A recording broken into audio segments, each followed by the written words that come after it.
I hate when service animals are really cute, but they're doing an important job. This is Corey, and this is the Anthem podcast. Good afternoon, everybody. It's Rob.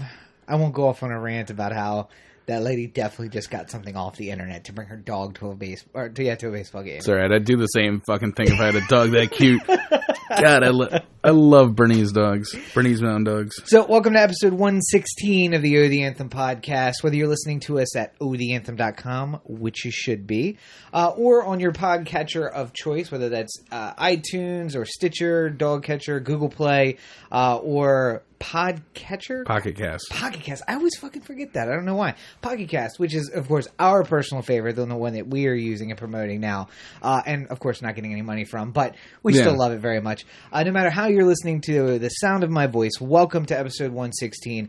If it's possible, make sure you give us a rating and a review on whatever format you are listening to us. And, of course, if you're listening on the audio format, welcome. But you're missing out on half the show, because if you go over to youtube.com/OTheAnthem, you'll be able to see the other half, which is the video.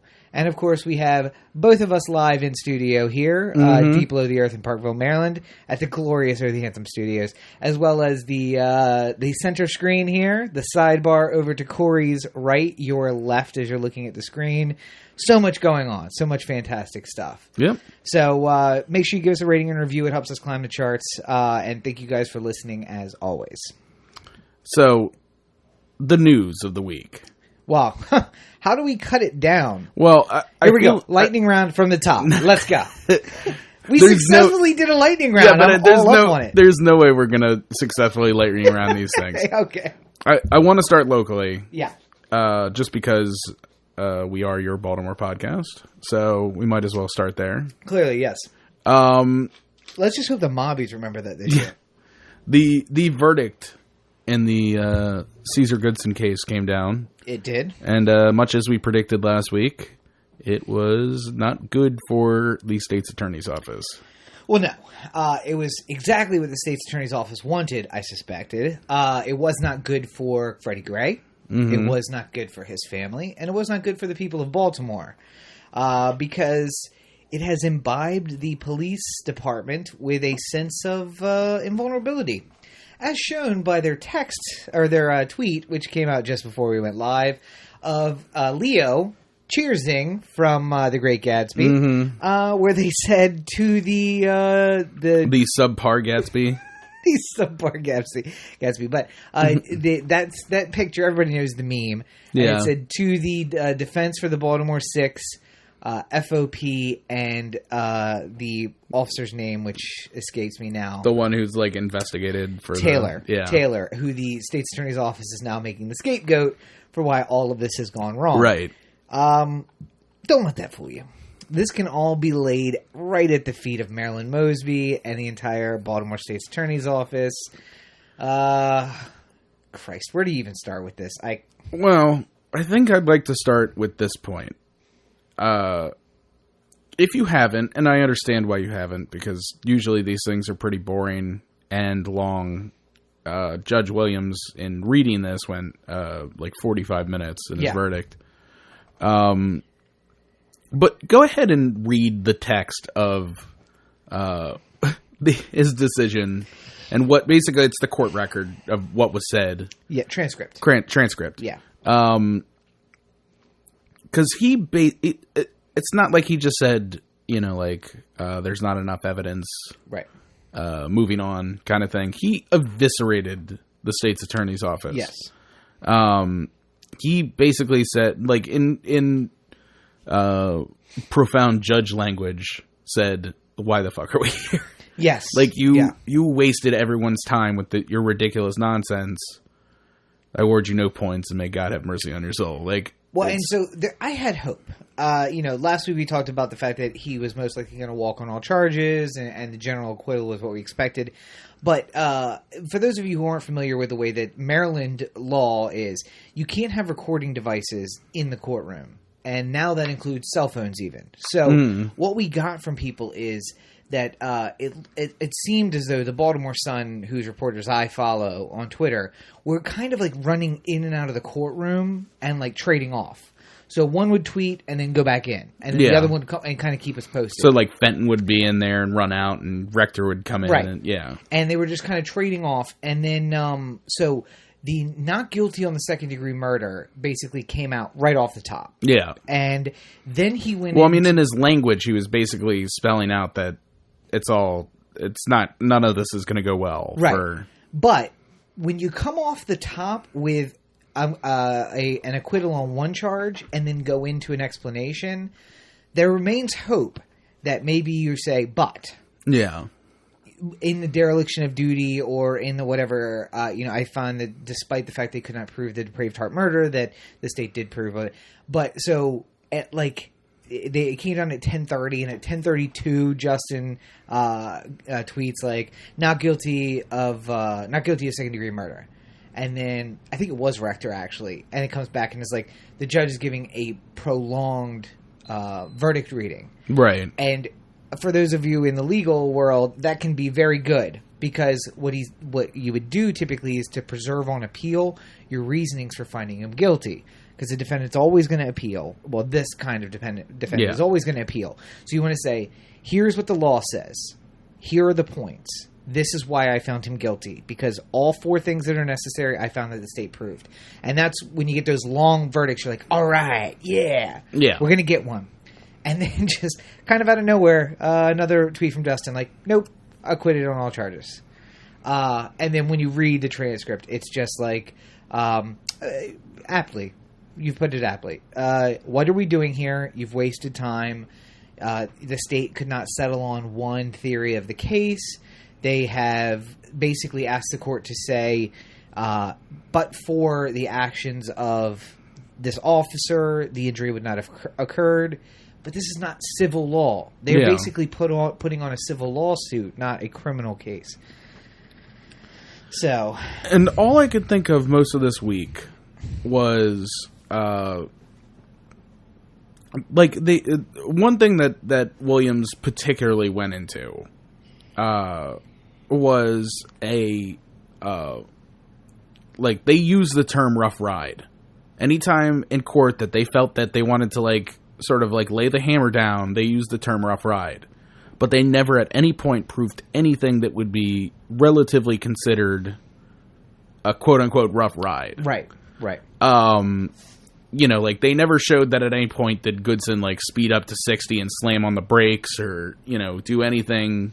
The only things they showed in court were him running a stop sign, which the judge even was like, I watched the video 15 times and didn't really see discernible proof that he just blew through a stop sign. Yeah.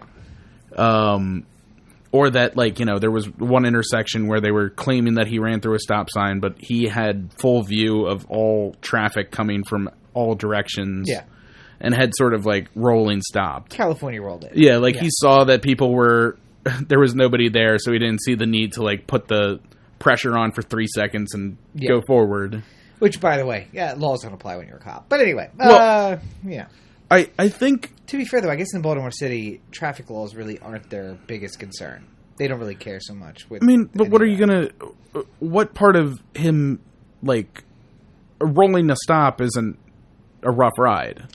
Here's what I'll tell you. Having been in the back of a van, a Baltimore City police van, having been given a rough ride myself, I would imagine that from the outside it doesn't look that rough. Right. It's knowing the route and knowing where the deep potholes are, and so it looks like you're just driving straight. But when you're unbelted in the back of the van and you drop into a 4-inch deep pothole, you bang your head on the roof of the van. Yeah. You pop up off the thing, you bang your head on the roof of the van. Your hands are handcuffed behind you, so you have no way of actually bracing it at all. Literally, the only way you can brace yourself is to push back, put your feet up against the wall, and push back against the back of the van. Which sucks, because then you're closer to the roof. Right. If you could sit forward, you'd have more bounce room. But, and actually, now that I think about it, that could cause a neck injury if you did brace yourself and then bang up against the roof of the thing.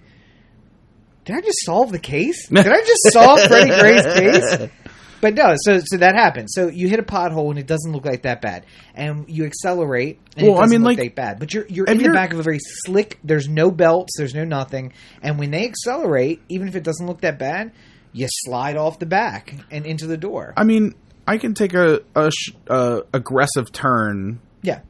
And it looks like nothing from the outside. But, like, if you're sitting, shotgun with me, you're, like, sliding over. G's. Yeah. Yep. Yeah. But, like, they never at any point proved the rough ride, but they continued to use the language like that was going to get them through. And then the point specifically that Williams was making was there was no point during the course of, like, compelling arguments were made by multiple people brought by the state, multiple people brought by the defense. None of them unreasonable. I had to consider them all equally. Yeah. Where there was, 4 different times where Freddie Gray could have gotten injured. Yeah. And if it was the injury where they were making the argument that he could have been injured at an early stop and then showing sort of like progressively worse signs of injury. But, again, the other point is, like, they talked about at one point Goodson went back there for, like, 15 seconds. Yeah. 15 seconds, like, checked on him, said, like, how are you doing? And then walked away.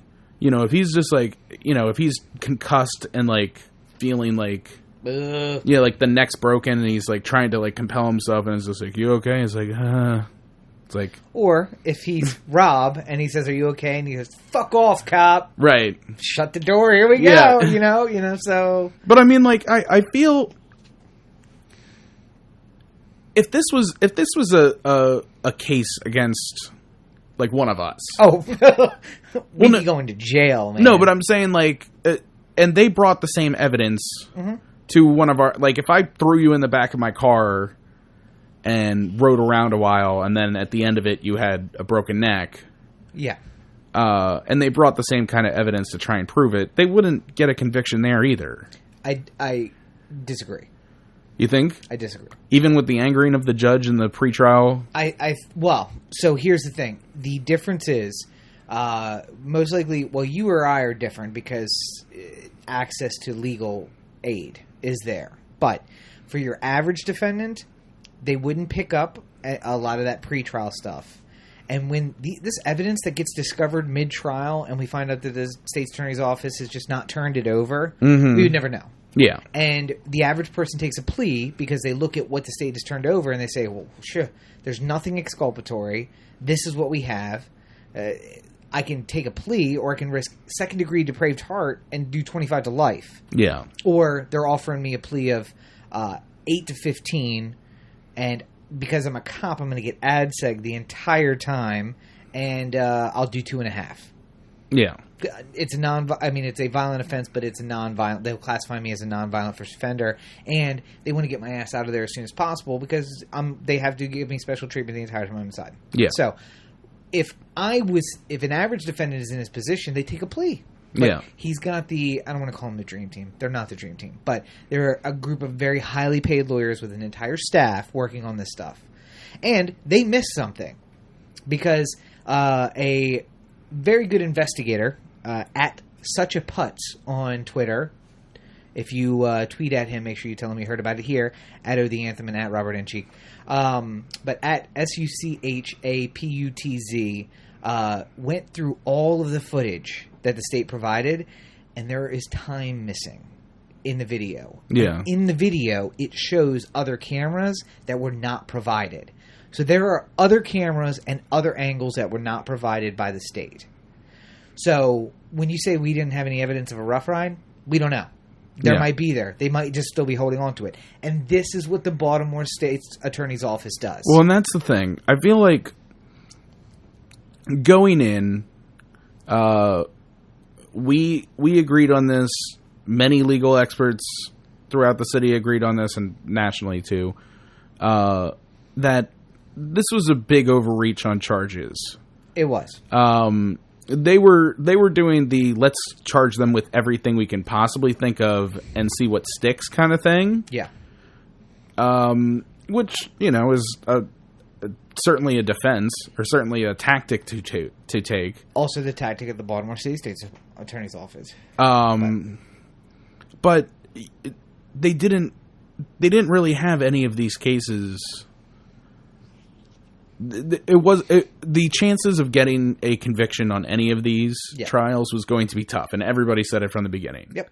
The part that I particularly, I mean, if they wanted justice for Freddie Gray, if they wanted the people to feel like they did something, then what the state's attorney's office would have to do is just go really hard on the cops.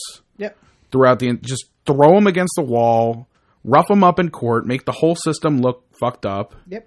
And then maybe get change from it. Because even if you're not going to get convictions, if you show like a long and storied history of, you know, these people who learned from a system that is bad, which they could have done, but they chose not to. They could get sort of like a public sentiment of, we got to change the police department. And then in some way, even though there isn't a conviction, even though there isn't, you know, these officers killed Freddie Gray and now are, you know, like walking the streets. Right. There's change that came from it. There's a greater good.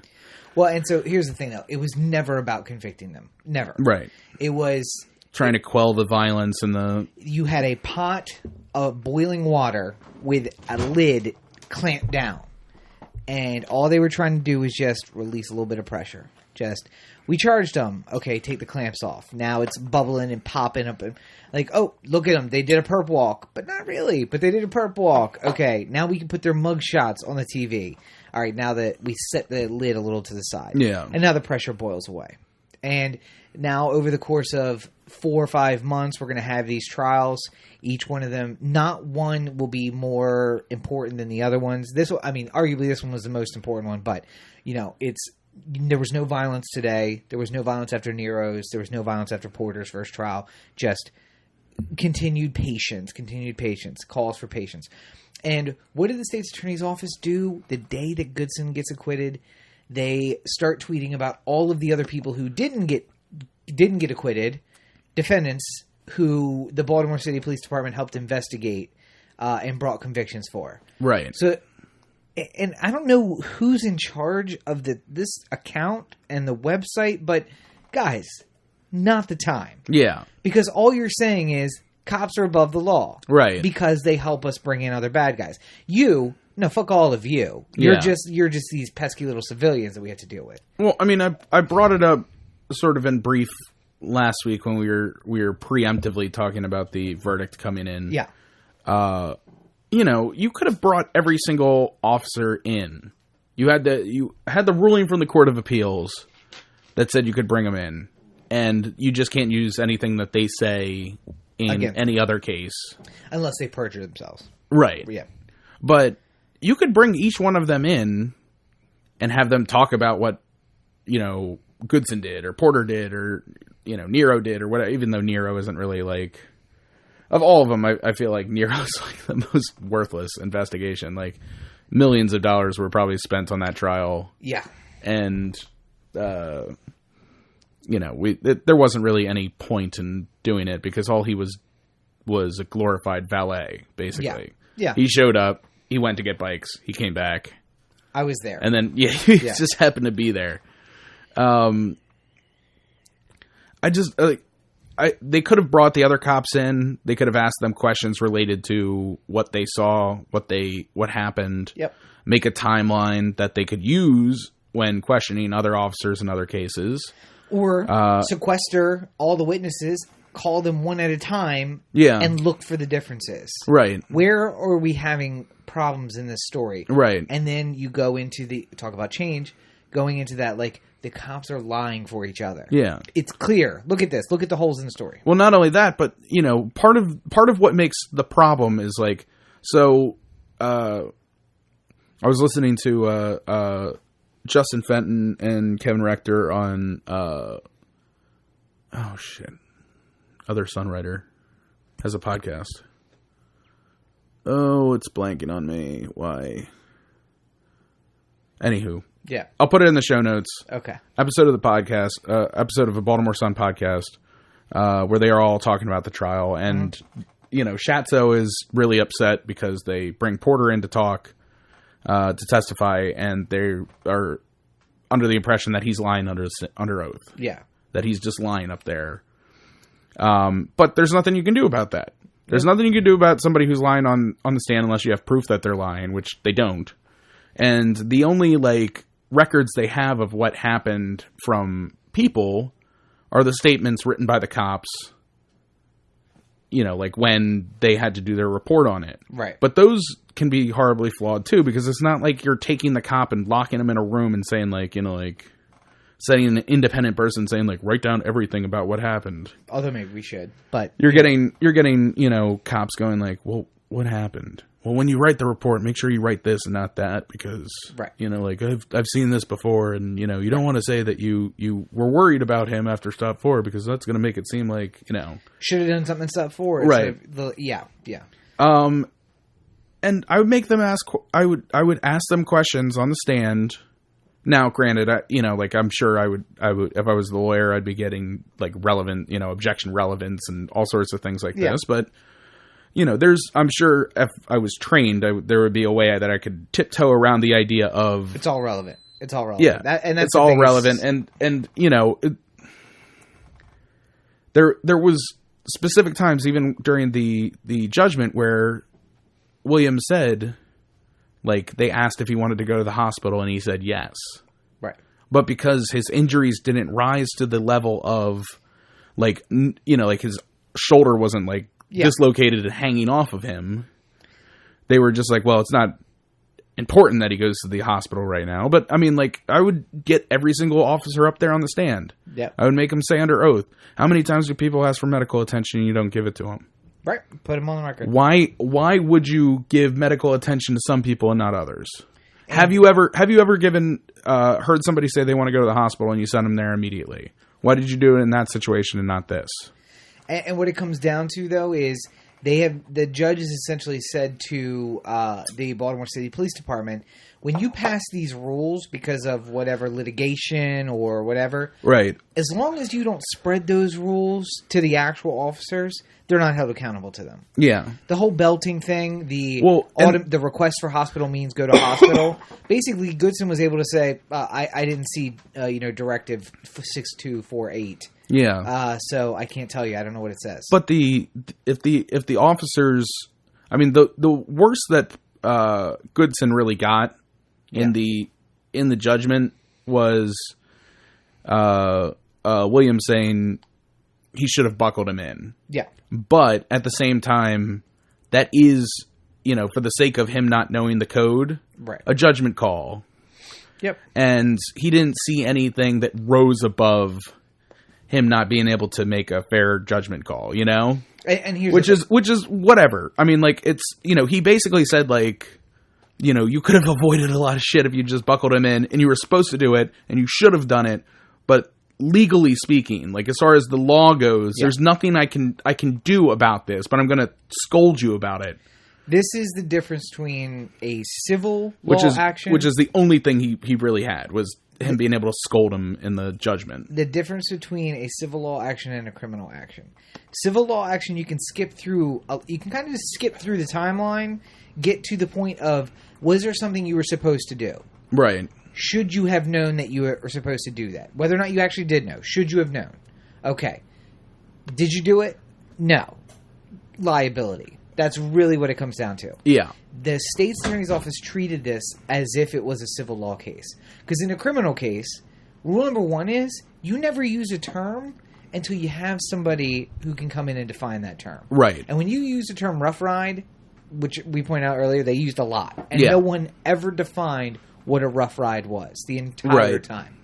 Never use a term until you get somebody to define it. So my first witness is up there talking about rough rides, describing what one is, and now when I use it, I can use it with confidence that the judge. I've clarified to the judge what I mean when I say rough ride. Well, the other thing I brought up with you when we were at the ballgame today was, if I really wanted to put the officers on trial, if I really wanted to put the heat on the department, I would subpoena their cell phone records. Oh, yeah. Yeah. I'm absolutely positive every single one of them has a smartphone on them. Yeah.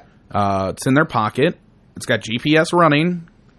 You could, if you go onto Google Maps, you can look at, like, a timeline view of where you've been. Right. Like, and it just, like, draws it out, like, you going along. And with that is, you know, speed information, how fast you're going. If you, like, if at some point Goodson, out of the privy of a camera, decided to accelerate to 50 and slam on the brakes. Right. And that moment was in line with what happened, or, like, how Freddie Gray might have gotten an injury, you might have been able to press that particular situation in court and say, this is the moment. Yep. This is the moment. Forget everything else you've heard. This is a clear moment where he accelerated and slammed on the brakes. And Michael A. Wood Jr., on his first appearance on the Joe Rogan podcast, talked about how every cop knows where the cameras are. Yeah. They all know where the cameras are. Right. For that purpose. Yeah. To know where, like, okay, so we're on Monument. We're on Monument. Watch where you are. Watch where you are. Because cell phones are one thing, but you need to know what can be recorded and where.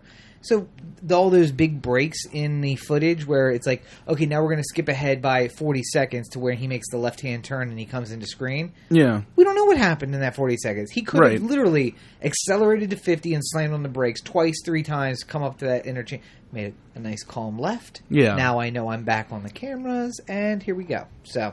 Well, the other part, too, is I mean,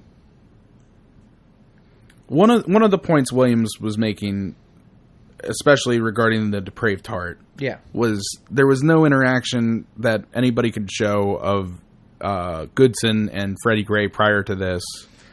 There was no interaction between Freddie Gray and Goodson other than when he was checking on him, like, you know, like asking him if he's okay, blah, blah, blah. So there wasn't any show of, like, malice. Like, it's not like they had, like, a long storied history where Freddie Gray fucked his daughter or something like that. Yeah. You know, like, there wasn't any reason for him to be upset. So, therefore, it's hard to prove the depraved heart portion of the charge. Right. To which, you know, if I had a inkling, again, we're going off secondhand reports of what happened during the trial. So, I don't know exactly what the lawyers were saying, how they phrased things, what kind of game plan they had going in. Obviously, nobody's going to know that. But if I would bring a cop in. Yeah. Maybe I'd bring all the cops, all the other 5. And I would say something like, have you ever gone over the line with somebody you've never known? Have you ever hit somebody with your nightstick because they talked back to you? Or have you ever... you make me run, I make you bleed. Yeah. Have any of these situations ever occurred while you were a police officer? And I would definitely check every single one of their records to ever see if there was like a complaint against them for brutality or anything like that. And, you know, be ready to say like, well, what about this situation on February 13th where somebody said that you said get down on your knees and they said, what did you do? And you hit him with the nightstick. Yeah. Like, can you explain that? Why did that happen? You know, you can sort of paint a picture of they don't have to know each other to want to, like, fucking annihilate one, you know? Like, well, and here's the thing. So the way depraved heart murder works is it really is just an action which has the intent of, no intent, a lack of care about the life of a human being. Right. Someone in the back of my car starts having some sort of medical emergency. I pull over, I drag them out of the car and leave them on the curb and drive away. Yeah. Best believe they will charge me, if that person dies, with depraved heart murder. Yeah. Wait. So you left them on the side of the road? Even though you knew they were having some sort of medical condition? Yeah, they clearly were having a medical condition. You couldn't even be troubled to call 911. You just ended the trip and went and picked up your next passenger and left them there. Yeah. With no help. Right. The depraved heart part of it, your just lack of regard for human life. Right. In and of itself justifies it. Now, could they convict me? Probably not. Because that, again, isn't an action of mine. It's something else killed them. I just didn't inconvenience myself with their death. Right. But... And I think that's the problem here. But the difference is I don't have a duty to help that person. The reason that Freddie Gray's in the back of the damn van is because you Baltimore City Police Department put him there. Yeah. So now you have a duty to protect him. I have no duty to that person in the back of my car, but the likelihood is that in a judge trial, I might get convicted of murder for letting that person die. And then in this situation, we don't get there. If nothing else, this shows the difference between being a police officer. And by the way, in a year, about 1,100 police officers faced charges for crimes. That's one every 3 days. And the conviction rate is insanely low. It's a 99% acquittal rate and a percentage of hung juries or mistrials. So convictions are less than 1% of those. And in Baltimore, I can't imagine it's even a point of a percentage. Well, I mean, I can't think of when a police officer got convicted of anything. Anything at all. Even dereliction of duty. Yeah. Usually they strike a deal of like, I will stop being a police officer in Baltimore City. I'll agree to probation. I mean, if anything, what I see is civil cases that are brought against the department. Tons of them. And pay out. That's it. I mean, that happens all the time, but it's never about like putting on trial this officer who threw you through a plate glass window. It's about getting money from the department. Well, and it's, the thing is, though, because the state's attorney controls charging. So if the state's attorney says we're not going to charge them, the only recourse you have is monetary. And the city has just not learned that we need to do something about this, so we stop paying out money to people. But so now we're done with Goodson. We have three new trials and the retrial of Porter to go. Right. July 7th is the start of the next trial. Yeah. And that's Rice, who was not the arresting officer, but the one who like loaded him into. Right. He's kind of in the same situation as Nero, and as he didn't really have much to do with either the arrest or the transport. He did put hands on him.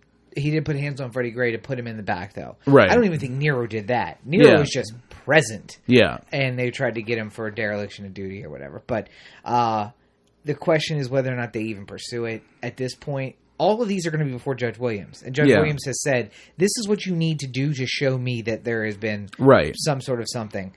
And I don't know that that they're going to be able to do that. Well, I think that they have two choices.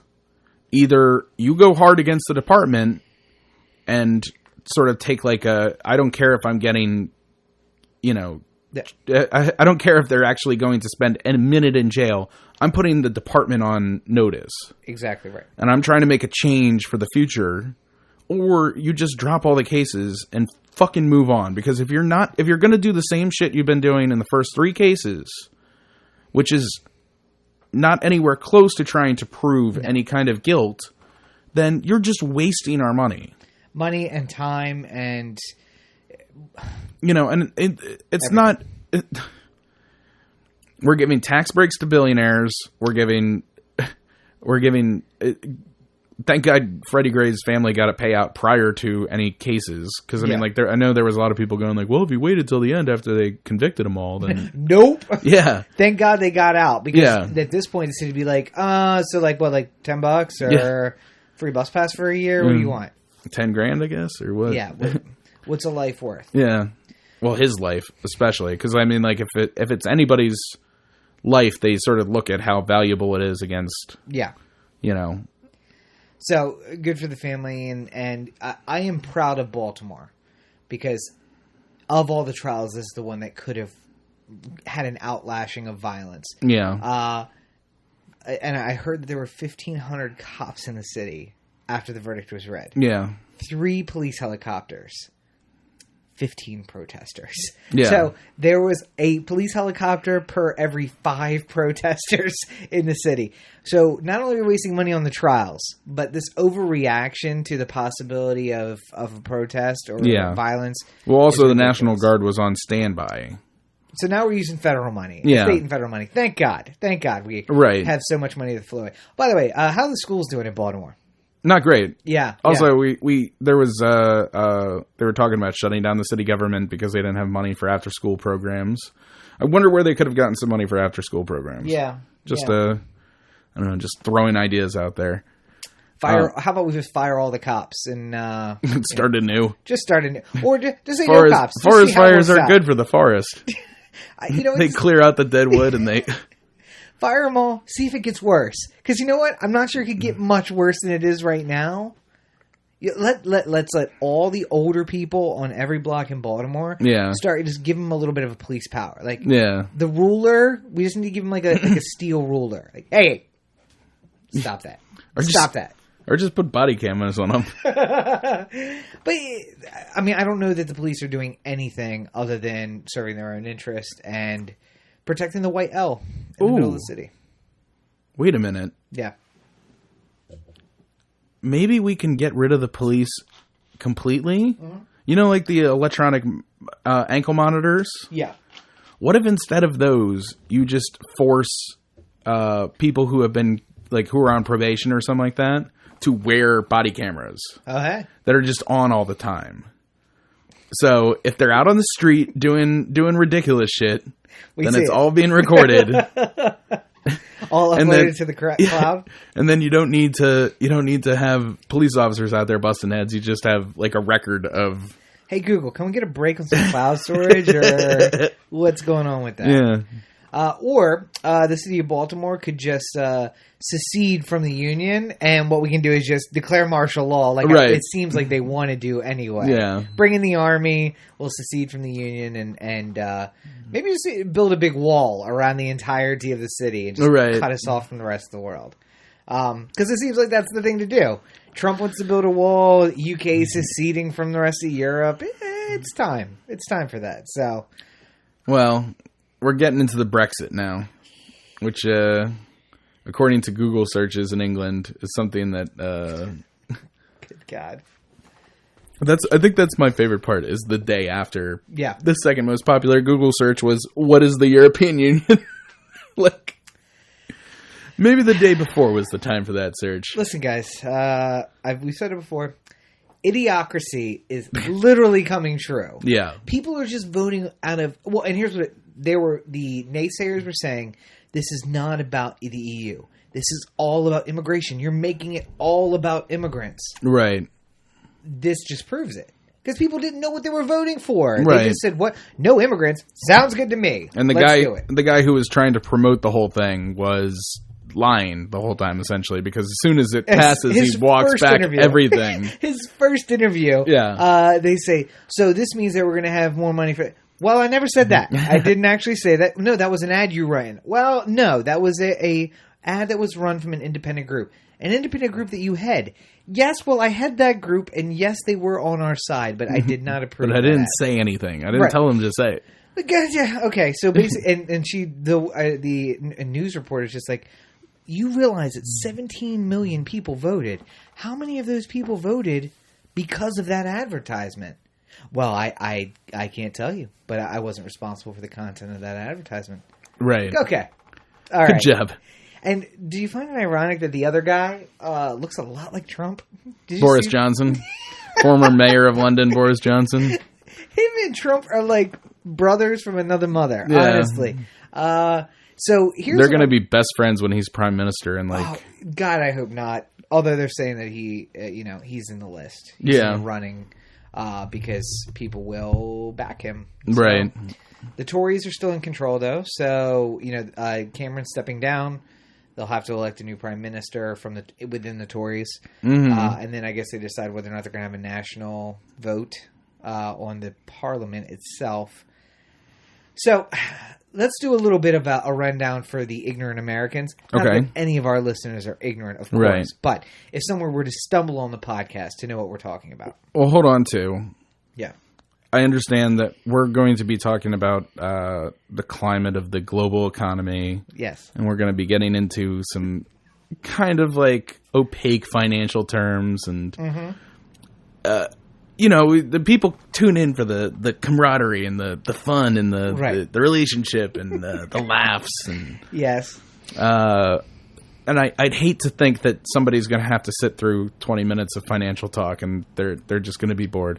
So what you'll find up in the video, instead of like pictures of like David Cameron like in front of the house, is just pictures of hot chicks and pictures of puppies. So enjoy. Tune into the video. Such a sexist decision, and I'm going to say Corey made this decision all on his own. I will toss in some pictures of David Cameron and some characters like Boris Johnson, who, if you don't know who he is, his picture will be up there, just so you can picture him. And maybe a side-by-side with him and Trump, because they really are twinsies. But, the European Union is a collection of European states, almost all of them now, everything in Western Europe certainly, most of Central Europe, and some of Eastern Europe, that have come together and created basically a United States of Europe. Right. There are international borders. Germans are still German and French are still French. But you can, with a German passport or a French passport, don't exist anymore. You get a Euro passport, which allows you to travel anywhere within the bounds of the European states without having to show identification, basically. And you can work across the borders, too. So you can live in London and work in France. Right. Which, imagine doing that in Mexico. People have seen the lines of traffic getting in and out of Mexico. Imagine if you were working in Mexico, living in the United States, the bullshit you'd have to go through every single day. Yeah. Literally, in London, you can jump on a train and be in France in an hour and go to work in France and come back. Yeah. You can also vacation in Greece the same way that someone might travel from Maryland to Florida for a vacation. Right. They, other than Britain, they were all using the same currency. Britain kept the pound, but everyone else was using the euro. And the euro and the pound had an interplay of value for most of their existence. They were about the same value. So it was like, stores were like, what do you got? Yeah, it's fine. Yeah. It's $1.70 or it's $1.75. Euro, pound, whatever you got. Just you give it to this. This is what it'll cost you. So the problem is that some of the you still had the ability to set your own laws within bounds. So, for instance, I'm trying to think of a good example in the U.S. Okay, so in Texas, to go back to last week's topic, it's really easy to buy a gun. Now, people in New York do not like that, but it does not impact New Yorkers because the federal law says that to travel from Texas to New York and the states in between, that each individual state's law applies when it comes to guns. Right. However, on an issue like immigration, what the rest of the country is learning and why Trump is being so successful is because while immigration used to be just a Texas problem, it is now a New York problem and a Maryland problem and a Michigan problem because people fly in on travel visas and just stay. Well, more than that though is that people come in across the Texas border and then take a bus to New York because it's free to travel everywhere. So Europe is having the same problem, except for their brown people are from the Middle East, not from Latin America. So Greece and Italy and some of the former Balkan republics are basically allowing all of these Syrian refugees in. And they can make their own national policy about refugees, as if Texas were to say, you know what, come on in. Yeah, we have decided that we're going to let you in. I don't think Texas would ever do that, but not the ones to do it. As an example, as if Texas were to say, "Come on in, guys, you're welcome to come here." But then once they're in Texas, they could travel anywhere within the U.S. that they wanted to go to. Right. And so when Greece allows people to come in, those refugees would be able to travel everywhere. So there is this brown fear happening in the UK, and it's actually happening in Germany and France and Sweden and all over Europe now. Yeah. About all these immigrants and all these refugees coming in. So Boris Johnson, former mayor of London, and his cohort in the Leave group were saying that we need to be able to set our own borders again. We need to be able to say we are a separate country. We are going to stop this flood of brown people from coming in. The problem is you can't opt out of just that clause. It's in or you're out. Yeah. They made a special allowance to allow the English to keep the pound because the English said we're not joining if we have to take on your crazy currency. And so they said, okay, you can do everything, keep your money, that's fine. But we need to set a rate that's kind of the same, and they basically fluctuate in the same way, as I explained earlier. So, right. But not anymore, though. No. Oh, no. But to get out, you had to just leave. And so these crazy people have called for a referendum, and referendums have a lot more power in a parliamentary democracy like England, the UK, not England, the UK. They have much more power than they have here. We don't have a lot of referendums. Referendums here are like, should the school board get a bond for $4 million. Yeah. There it's, should we take a shit in our economy and ruin the entire world? And they voted, and people said, yes, let's do that. Overwhelmingly, Scotland and the Isle of Wight and the Isle of Man and the Shetland Islands and Northern Ireland and the City of London said, no, we should stay in. And everywhere else, what we might call the south of the UK, said, brown people are scary. Let's get out of this EU. Right. And the betting money was all week on stay. Yeah. And then... even as it got tight, it was still on stay. They said, don't believe the polls. It's on stay. And then a politician got shot. And the assassin shouted, Britain first, which is the rallying cry of the Leave group. And everyone said, oh, well, stay in is set now.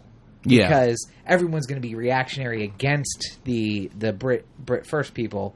And it actually kind of went the opposite direction. People were just like, you know what? This guy's crazy enough to shoot somebody to, one, get a gun in a country where it's really hard to get a gun. And then, two, shoot a politician, all because he really believes that we should get out.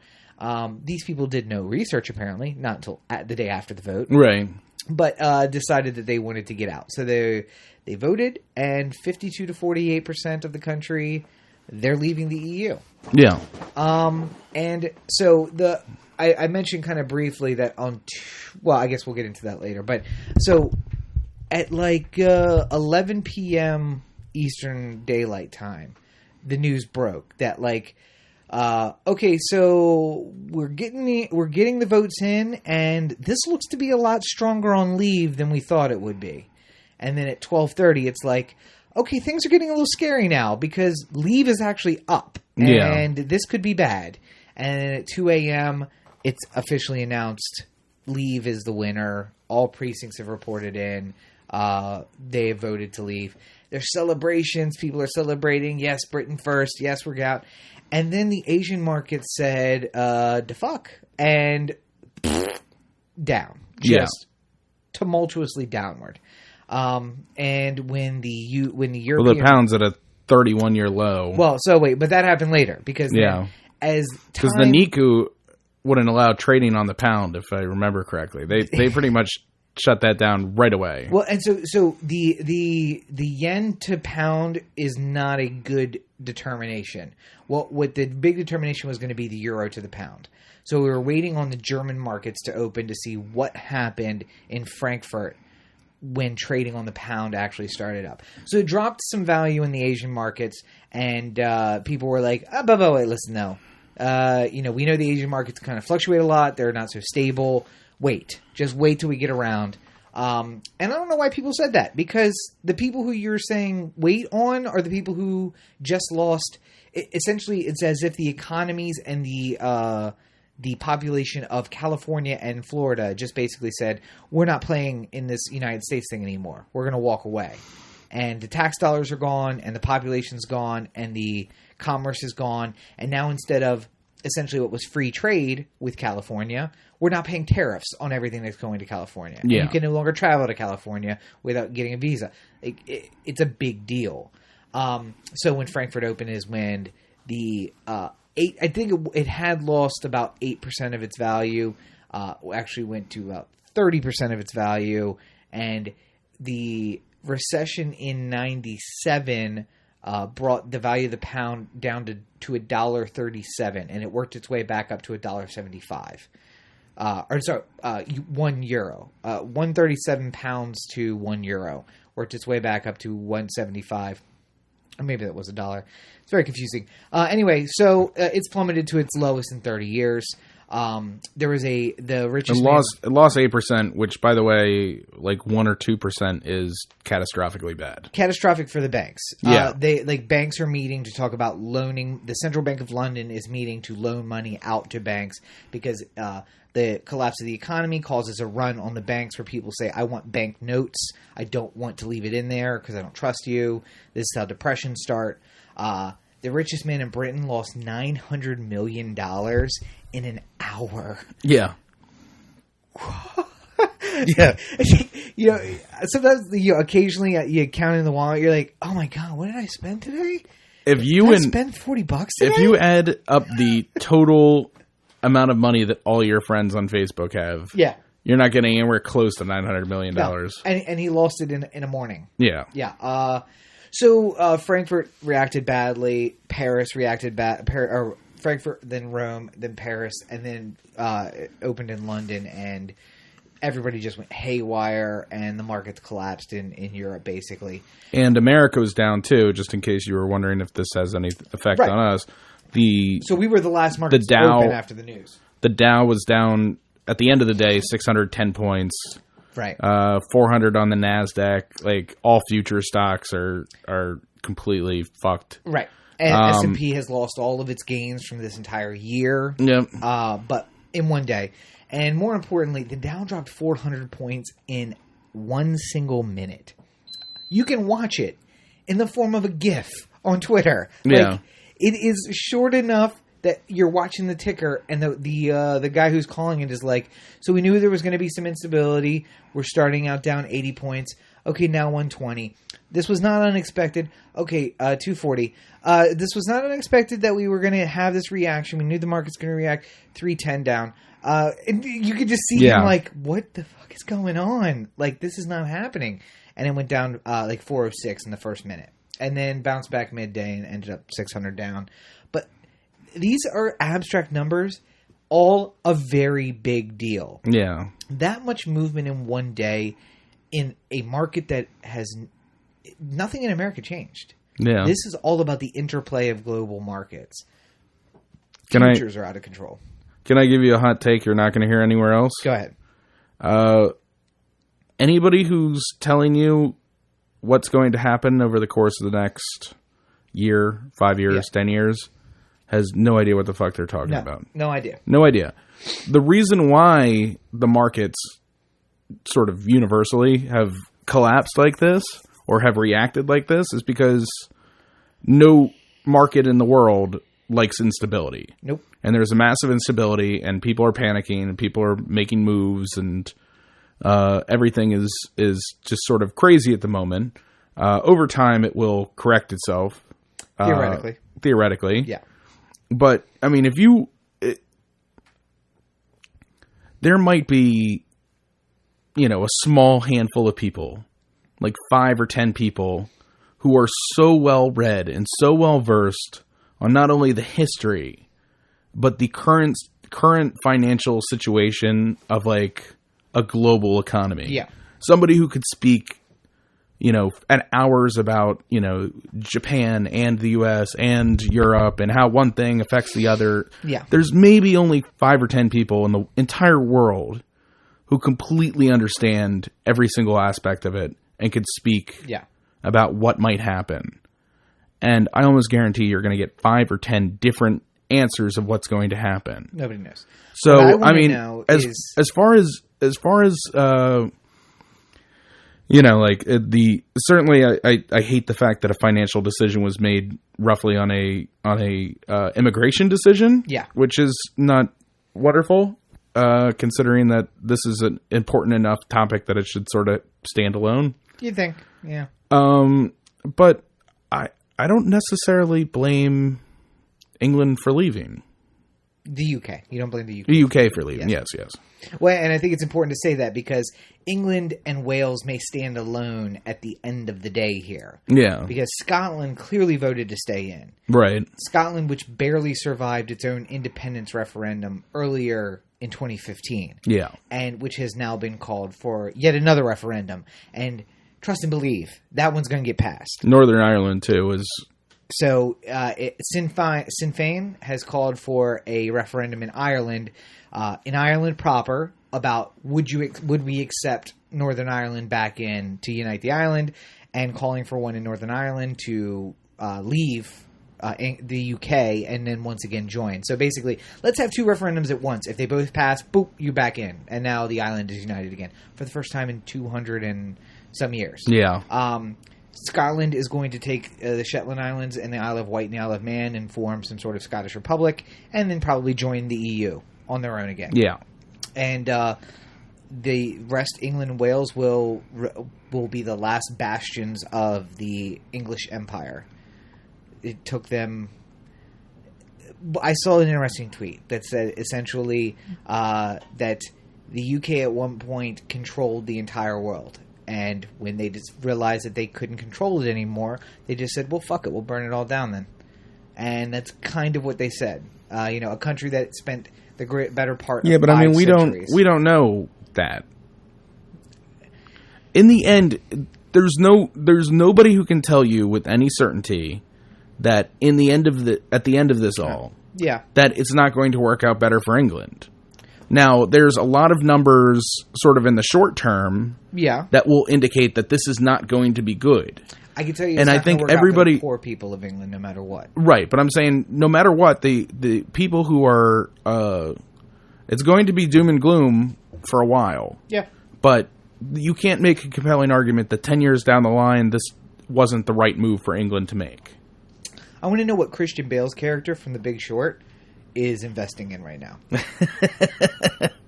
Probably gold. Yeah, that's a safe bet. If you got gold, hang on to it. Yeah. It's going to have a lot of value. I called my dad today and I was just like, are you worried at all about all this? And he's like, I mean, we knew if they left, this was going to happen. Yeah. We didn't know to what extent, but seems about right to me. He was an economics major, so he's in on it. I was just like, well, are you doing anything? Like, are you your personal stuff? Are you? He's like, I hedged a bit and bought a lot of gold mines, like a lot of stock in gold mining. Yeah. Because that's not going to fail me now. Yeah. So gold will always be valuable. So the bigger impact is this. Basically, the UK has said that the EU is not for Western countries that can stand on their own. Yeah. The Netherlands, Sweden. Well, I mean, this France. is essentially the problem with Europe. Yeah. Just as a global market, you have Germany, you have France, you have Spain. Yeah, to an extent. Yeah. Italy. Not.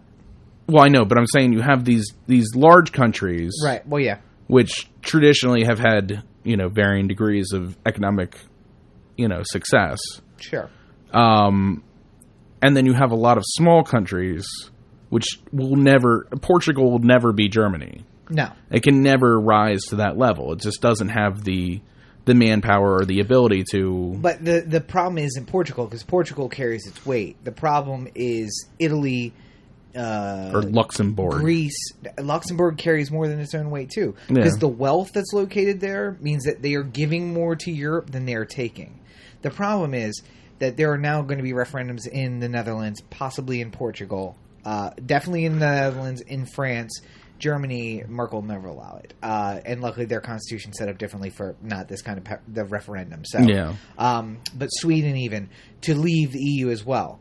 And if they leave the EU... you're left with Germany and all of these takers, all of these countries that need bailouts in order to continue to operate as countries. Right. And if France leaves the EU, it is going to be disastrous. You thought this was bad? Just wait. Because the impact on the economy to go back to a franc rather than a euro and have their own separate money and take all of that economic engine out of Europe. So this is the example I used to you earlier. We made a lot of fun of Furious 7 last year, but picture in your mind that scene where the bus is sliding toward the cliff. That is what the UK has done. It's kicked over the world's economic bus, and now it's sliding toward the cliff. This is what we need now. What we need is Donald Trump in the form of Paul Walker or his brother. I can't remember whether he was still alive from that scene or not. to tiptoe up that front of the bus and then come running along the top of it and just kick this motherfucker right off the edge. See, because it's the problem is if we survive this, if the world economy survives this, then people will say, well, look, we can survive it. It's fine. Poor people will be ridiculously impacted by this. Yeah. It will be horrible for anyone who's not wealthy. Prices on everyday goods are going to skyrocket. Inflation is going to be insane in Europe. Yeah. Especially in England. Yeah, if you want to travel, now's the time to travel. Go to the UK because you get the best of both worlds. You get a depreciated or a devalued pound currency, yeah, with the benefit of the still free market for the next year or two with Europe. So, great time to travel to the UK. After that, you're not going to want to go to the UK or Europe, probably for that matter. Start making plans to go elsewhere. FARC and the Colombian government finally made peace accords. So the civil war in Colombia is over. It may be safer for you to go to Colombia than it will be to go to some parts of Europe in a couple of years. Yeah. Things are going to be bad.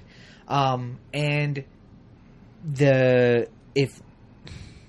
biggest sign is this. What happens on the road economically? Yes, we could survive. Maybe everything will be fine.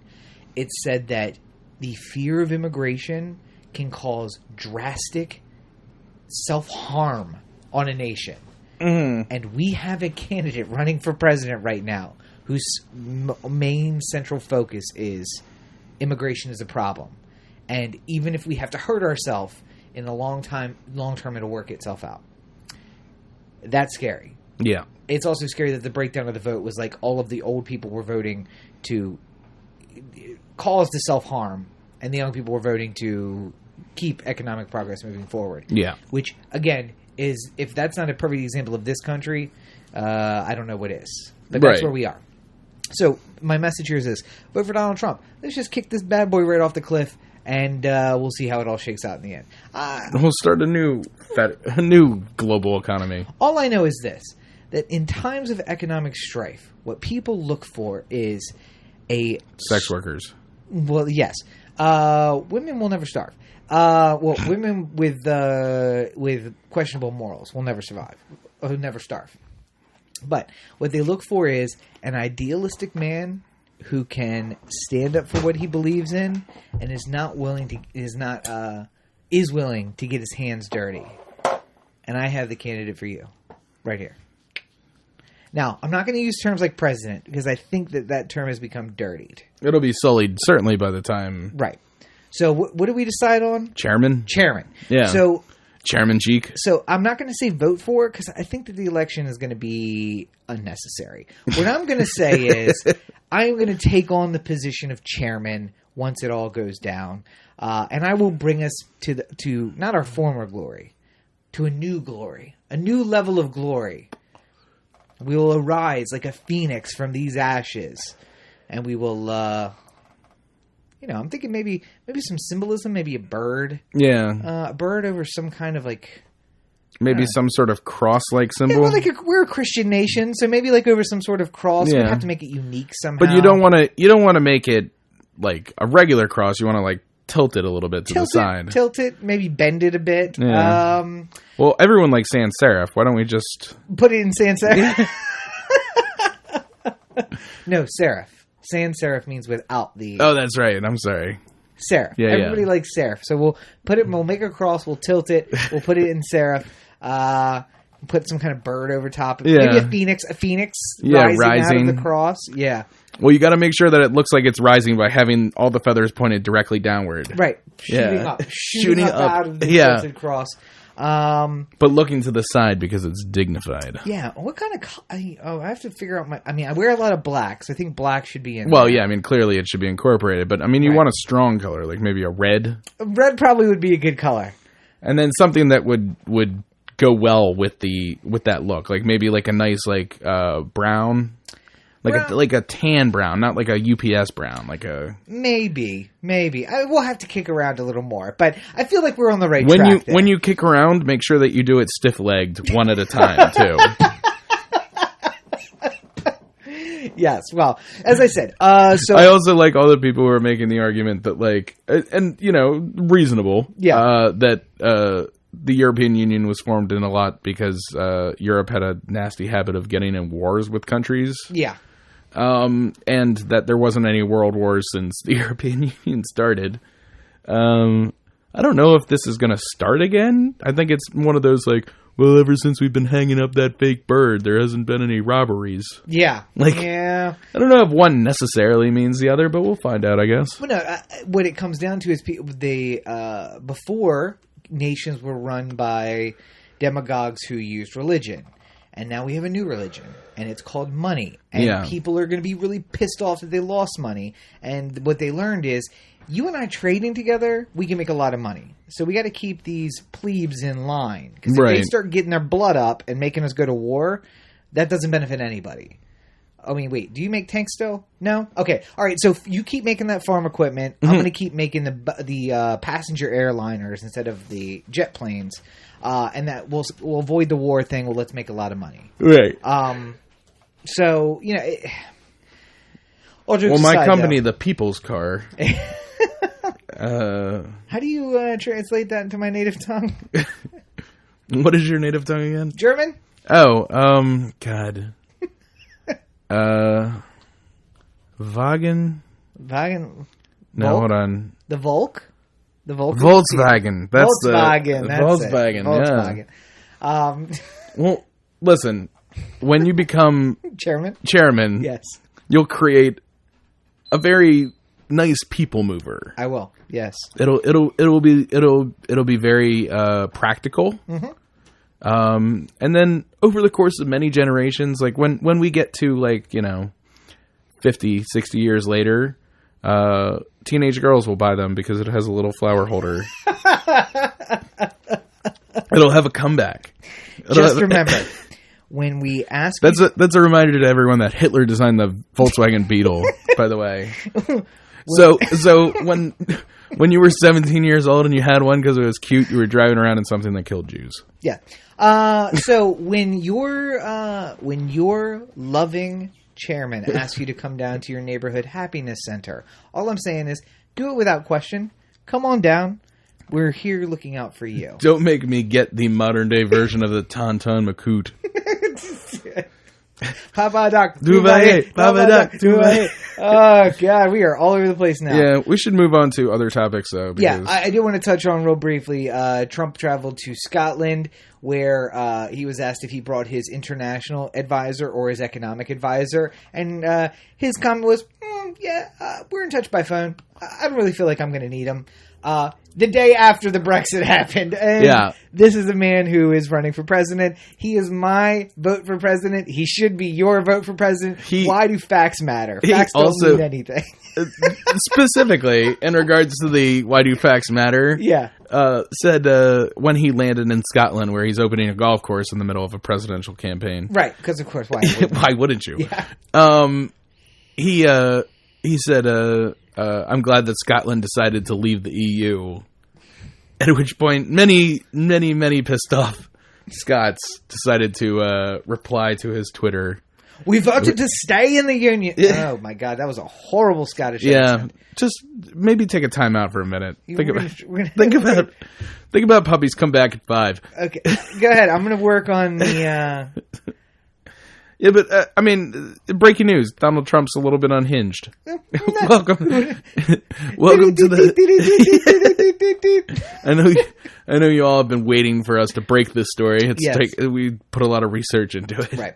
And in Scotland, they threw Nazi flag golf balls at him.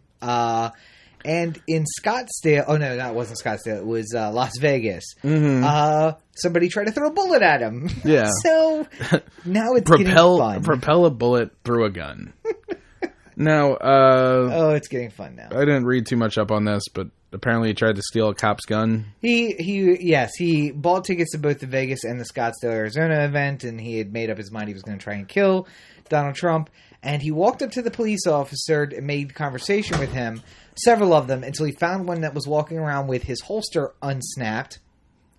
Mm-hmm. Good job, guys. Yeah. And then made a play for the gun, Yeah. which was unsuccessful when he was arrested. So this is going to continue to happen, guys. It's going to continue to happen. How dare you? How dare you? Listen, try to take down our fearless leader. In a message, by the way, there's probably a lot of people who hear about somebody trying to assassinate Trump, and they're going like, "Oh, good, yeah, good, that's good. I'm happy." No, somebody's trying to get rid of this, no. And at the same time, you're really upset that there was no justice for Freddie Gray. Yeah, y'all are hypocrites. I'm just saying. Doesn't matter how good or bad a person is. The Lord decides when somebody gets taken away. Here's my question. Do you think that assassin used his Ticketmaster, his promo code? Promo code to get that tickets to the Donald Trump event? Was it at a Live Nation venue? All right, so this went around, and I want to touch on it briefly because fuck Ticketmaster. There was a class action lawsuit because some hero, some patriot out there, said, "I don't imagine these service charges or these handling fees are actually anything." And needless to say, got brought into a class action lawsuit. They sued Ticketmaster, and it finds out that all those times where you've been paying $4.95 for a convenience fee and $3.95 for handling of your electronic ticket, which gets emailed to you. Electronic ticket that you have to print out. And by the way, if you don't print it out, they don't let you the fuck into the venue. They don't let you pull it up on your phone. No, you need to print it out. Yeah. It turns out that this was all just hidden profit for Ticketmaster, which I'm sure was a shock to everybody. Oh, yeah, of course. Yeah. But this person actually took the time to sue them, which is I applaud them for. And the terms of the settlement came out recently and are now available to the public. So you can go to Ticketmaster.com, log into your account, which I'm sure is growing dust, like mine was, and see how many my password. See how many free tickets you have and how many $2.25 off you've accumulated. I had like 12 free tickets and like 4 or 5 $2.25 offs. Yeah. To which I said, I really wish I just had the money instead. I wish they would have just given me like a nominal like $10 per ticket. And given me like $140 and just let me walk away without having to use Ticketmaster anymore. But you don't want to drive to Richmond to see a show? No, I don't. I don't want to drive to Silver Spring to see Eve 6 or Squirrel Nut Zippers. I'm all right. See, and that's the problem. Part of the deal is that you can only go to a Live Nation venue, which is owned by Ticketmaster. Yeah. And if you live in Cherrywood, Montana, you are going to be driving for 15 hours before you reach your next Live Nation venue. Right. Even though the tickets that you bought that are letting you get these things were for, something at the Montana Concert Hall or whatever. The local venue. Yeah, the local venue. And people are understandably upset because none of these concerts are any good. Right. And nobody, I wouldn't go see Cherry Poppin' Daddies if you gave me a free ticket and said it was down the street on a day where I had nothing better to do. Like, say we're in this world where I'm not writing or editing the Heretics episode or something like that. I just said, I kind of want to go to a concert. And you're just like, well, here's Cherry Poppin' Daddies. You want to go for free? I'm like, no. I'll give you a ride, though. Nah, I'm all right. It's literally 2 minutes down the road. Free drinks? Nah. Nah. I'm good. Listen, I got Spotify. I don't know if I need to get... Well, so here's my advice. I'll just listen to Zoot Suit Riot and then move on with my day. Here's my advice to people. Hang on to the promo codes. Hang on to the free tickets. Because what's going to happen over the rest of 2016 and 2017 is Ticketmaster's going to negotiate with these artists and say, okay, we'd love to have your tickets on Ticketmaster to sell. What we're going to need is like 1,000 free tickets over the course of these 5 shows so that we can have these people use up some of their free tickets and promos. Right now there's nothing because I think they are all at Live Nation venues. Yeah. Because that's all they could do right now. Right. Hold on to them. They'll continue. Now they're pressing people and saying, use those now. Use those tickets and those promos now. Go on and do it. I'm sure they'd rather you never use them. Well, But if you're going to use them at a Live Nation venue where you're going to be buying drinks from the Live Nation vendor and all that stuff. Giving Ticketmaster more money. God damn it, you evil bastards. Now, I haven't used Ticketmaster since 2014. Yeah. I went for Aaron's birthday. We went to a Sunday game, and you and I have been to many Sunday games. Yes. In the middle of summer. Yeah. It is unconscionably hot. It's just the worst. Something like that. Yeah, I totally fucked up that word. Unconscionably. Unconscionably. Thank you. Which is not the appropriate word either, but that's what you were going for. Yeah. Go ahead. I went on to Orioles.com to purchase the tickets. It was a Ticketmaster thing at the time. Mm-hmm. I went and they had the diagram where you could pick your seats. Right. And I picked 2 seats, front row, underneath the cover, on the aisle. And then Ticketmaster decided to give me seats second row from the back in the middle of the aisle. Yeah. Where we couldn't see anything. And I spent like an hour on the phone yelling at Ticketmaster going like, do you know who I am? And shit like that. Yeah. I'm going to make real trouble for you. And they're just like, fuck you. Yeah. Go fuck yourself. So yeah, I decided at that moment I'm not going to buy from Ticketmaster anymore. No matter what, I couldn't feel good in my soul knowing that I gave them any monicum of money. And I haven't, and I plan to not because I hate Ticketmaster. I think the only reason why Ticketmaster isn't listed as like the most hated company in America is because you deal with them so infrequently. And because Comcast exists. Well, no, but I'm saying Comcast you deal with every single day. Yeah. Like, you know, if you are one of those people who has problems with Comcast and you're having that constantly. Yeah. So, like, you see Comcast all the fucking time. You know, like, Ticketmaster, you buy, like, what? Like, 2 or 3 concert tickets online a year, maybe? And, like, you know, for that 15 minutes where you're in the checkout process, you're like, fucking $4.95 convenience fee, motherfuckers. Like, yeah.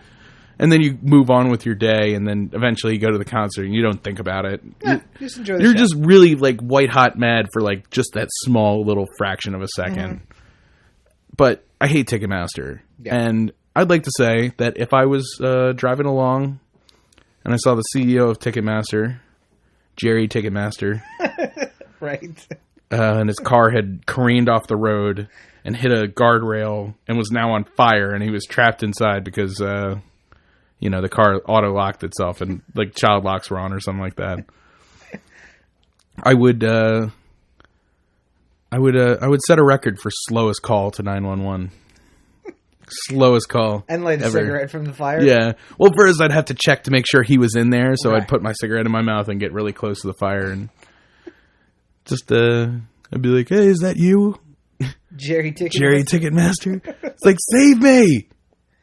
I'll be like, all right, I'm going to make a phone call now.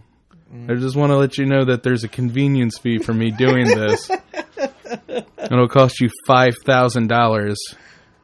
And also, even though it is after 8 o'clock and this call is technically free, I still have to pay for a cell phone bill. Mm-hmm. So I'm going to have to ask for a handling fee of $10,000. He's like, whatever you want. He just throws checks out the window. He's like, just do it. I gotta get out of here. I have to see Squirrel Nut Zippers. Yeah. And then I'll just be like, all right. 9. Shit, what is that number? God damn it, it's right on the top of my... It's like 911. It's like, hold on a second. Hold on. I'm trying to call them. Listen, I just need to remember the number. Let me text Rob. He'll know this. And then I text Rob, and then I wait. In the meantime, I see 18 Twitter notifications. I'm getting to it. Of him retweeting Michael Woods and DeRay and I'm working my way up to the text. Well, I'm giving him the good news in the meantime. I'm like, hey, listen, Jerry Ticketmaster, I just wanted to let you know that Rob is awake. I can see that he's here. I'm just waiting for him to get... Maybe I should have just tweeted him. Always faster because I follow your tweets, so it pops up in the top. You know what? I'll just wait. He's gonna get to me eventually. He's working his way through. It's a thing. All right. It's a process.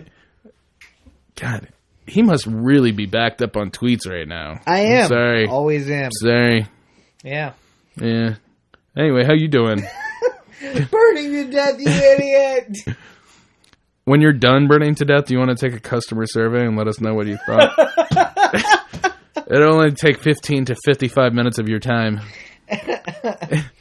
Anywho, that's good stuff.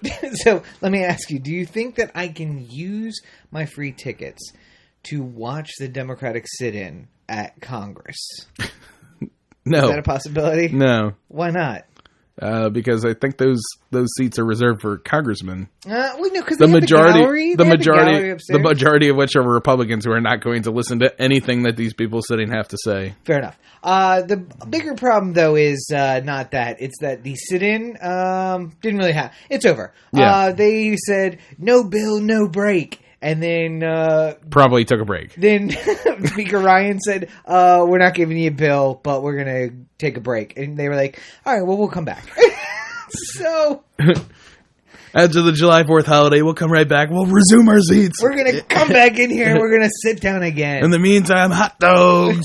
By the way, only Democratic congressmen have a sit-in that is catered, and they have easy access to bathrooms and air conditioning. And only there do you see guys sitting in $5,000 suits. There was a guy doing a dog, the best impression of a dog laying down that I've ever seen, where he was looking for a good spot, and then he leaned down and circled around a couple times. He moved something off the floor, and then he angled himself a couple times and brushed off the carpet, and then went to sit and stood up and looked at it again, and then finally sat. And I'm like, just sit the fuck down. Just sit down. I know you're an expensive suit, but just sit down. Just That's what dry cleaning's for. Yeah, come on, guys. First of all, maybe don't wear the suit when you see the sit-in start. Maybe get the gym clothes out of the bag in the office and come in and sit down. Or the Leo line I like so much, where Bartlett says to him, when people work late, they usually keep a comfortable set of clothes in the office. I like that. You should do that. I am doing that. Do you see me wearing a tie? Meanwhile, we get the opposite response, which is, "Are you wearing a tuxedo?" Of course, I'm wearing a tuxedo. It's after 6. What am I, a farmer? So they sat in and for 25. I mean, I'll give them this: 25 hours. They sat there. Yeah. And they used Periscope, which I'm surprised they even knew existed. Yeah. And I'm wondering which one of their interns turned them on to it. Which intern turned it on, and how? First of all, how happy were the guys at Periscope versus Facebook? Yeah. Go Facebook Live, guys. Facebook, just go live. Go live on Facebook. You're fine. But yeah, so they sat in, but they said no bill, no break, and then promptly took a break. And so, if you thought this was anything other than just a big publicity stunt that was going to accomplish nothing, and oh, by the way, defending the no guns on the terror watch list, which essentially means that we're going to create a list that has no due process for which you cannot appeal your name being on it. And we're going to make sure that list also applies to you not having a constitutional right. Well, that sounds an awful lot like the National Defense Authorization Act of 2012, which was written by a Democrat from Maryland. Yeah. Strange. So, yes. So that's the state of our world is strong. Yeah. It's strong now. The economy's failing. Congress can't get anything accomplished. We have our senators and congressmen sitting down and saying that they are not leaving until they get something accomplished, and then probably leaving. Going on vacation. Yeah. So happy July 4th, everybody! Let's celebrate America. 240 years strong. Let's hope we don't make it to 241.